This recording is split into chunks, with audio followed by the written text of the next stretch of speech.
दोस्तों, हम सभी सर रतन टाटा जी को जानते हैं क्योंकि उनका काम इतना महान है कि उन्होंने हमारे देश भारत के औद्योगिक जगत में एक अलग ही क्रांति ला दी। उन्होंने गरीब लोगों के बारे में सोचा, उन्होंने यहाँ रहने वाले जानवरों के बारे में सोचा और उन्होंने उनके लिए अस्पताल भी शुरू किए। इस वीडियो में हम देखेंगे कि बाबा साहेब अम्बेडकर को धन्यवाद देते समय वह क्या कहते हैं। लेकिन उससे पहले आपसे एक अनुरोध है कि यदि आप चैनल पर नए हैं तो निश्चित रूप से चैनल को सब्सक्राइब करें। दोस्तों, रतन टाटा एक बहुत ही महत्वपूर्ण व्यक्ति थे। उनका नाम भारत के औद्योगिक जगत में बहुत बड़ा था। उनकी कई कंपनियां हैं, उनके कई समूह हैं, उनका काम कई जगहों पर फैला हुआ है। वे डॉक्टर बाबा साहेब अम्बेडकर का भी बहुत सम्मान करते थे। गरीब लोगों के लिए किए गए कार्यों के लिए वे हमेशा बाबा साहेब अम्बेडकर को सलाम करते थे। टाटा स्टील के माध्यम से एक बड़ा कार्यक्रम आयोजित किया था। उस कार्यक्रम में बोलते हुए रतन टाटा ने बाबा साहेब अम्बेडकर को भी धन्यवाद दिया।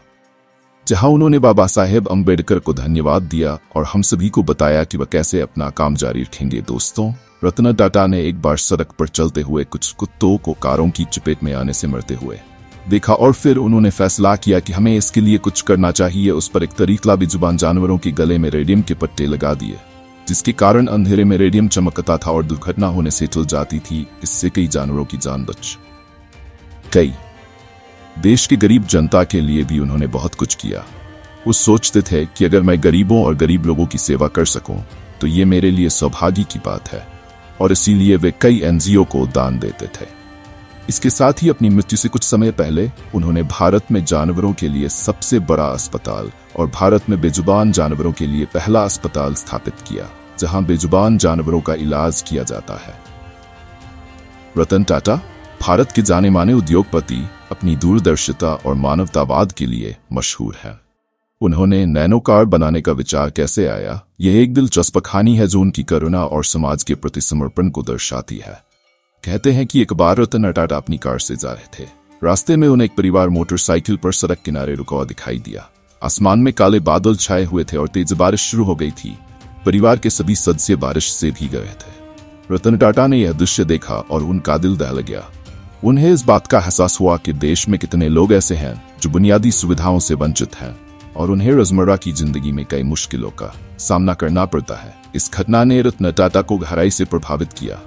उन्होंने सोचा कि क्यों न एक ऐसी कार बनाई जाए जो इतनी सस्ती हो कि आम आदमी भी इसे खरीद सके। इसी सोच के साथ उन्होंने नैनो कार लाने का फैसला किया।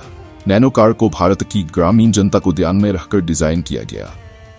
ये एक किफायती, छोटी और हल्की कार थी जो भारतीय सड़कों के लिए उपयुक्त थी। रतन टाटा का यह विचार भारत में एक क्रांति लाने वाला था। नैनो कार ने न केवल ऑटोमोबाइल उद्योग में बल्कि समाज में भी एक नई चेतना जगाई। यह कार एक प्रतीक बन गई जो दिखाती है कि कैसे एक उद्योगपति अपने सामाजिक दायित्व को निभाते हुए समाज के विकास में योगदान दे सकता है। नैनो कार की कुछ खासियतें थी। नैनो कार को भारत के आम आदमी के बजट को ध्यान में रखकर बनाया गया था। यह कार भारतीय सड़कों के लिए उपयुक्त थी और इसे छोटी जगहों पर भी आसानी से पार्क किया जा सकता था। नैनो कार बहुत कम ईंधन खपत करती थी, जिससे ये आम आदमी के लिए किफायती विकल्प बन गई। हालांकि नैनो कार को बाजार में उतना सफलता नहीं मिली जितनी उम्मीद थी, लेकिन यह रतन टाटा की दूरदर्शिता और मानवतावाद का एक प्रमाण है। उन्होंने एक ऐसी कार बनाने का प्रयास किया जो भारत के गरीब लोगों के लिए एक सपने को साकार कर सके। रतन टाटा जी और बाबा साहेब अम्बेडकर जी के प्रति गहरा सम्मान रखते थे। उन्होंने कई मंचों पर अम्बेडकर के योगदान को सराहा है। रतन टाटा जी बाबा साहेब अम्बेडकर के सामाजिक समानता के विचारों से प्रेरित थे। उन्होंने अपने कार्यों के माध्यम से हमेशा समाज के सभी वर्गों के लोगों के लिए समान अवसर प्रदान करने का प्रयास किया। बाबा साहेब अम्बेडकर शिक्षा को सामाजिक परिवर्तन का सबसे शक्तिशाली हथियार मानते थे। रतन टाटा जी भी शिक्षा के महत्व को समझते थे और उन्होंने शिक्षा के क्षेत्र में कई योगदान दिया। बाबा साहेब अम्बेडकर ने दलितों के उत्थान के लिए अपना पूरा जीवन समर्पित कर दिया था। रतन टाटा जी भी दलितों के उत्थान के लिए कई कार्यक्रम चलाते थे। बाबा साहेब अम्बेडकर भारत के संविधान के निर्माता थे। रतन टाटा जी भारतीय संविधान के प्रति गहरा सम्मान रखते थे और उन्होंने हमेशा संविधान के मूल्यों को मानने पर जोर दिया।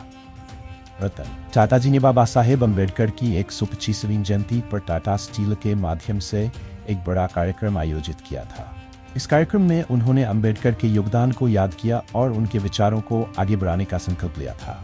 रतन टाटा जी बाबा साहेब अम्बेडकर को एक महान विचारक और समाज सुधारक मानते थे।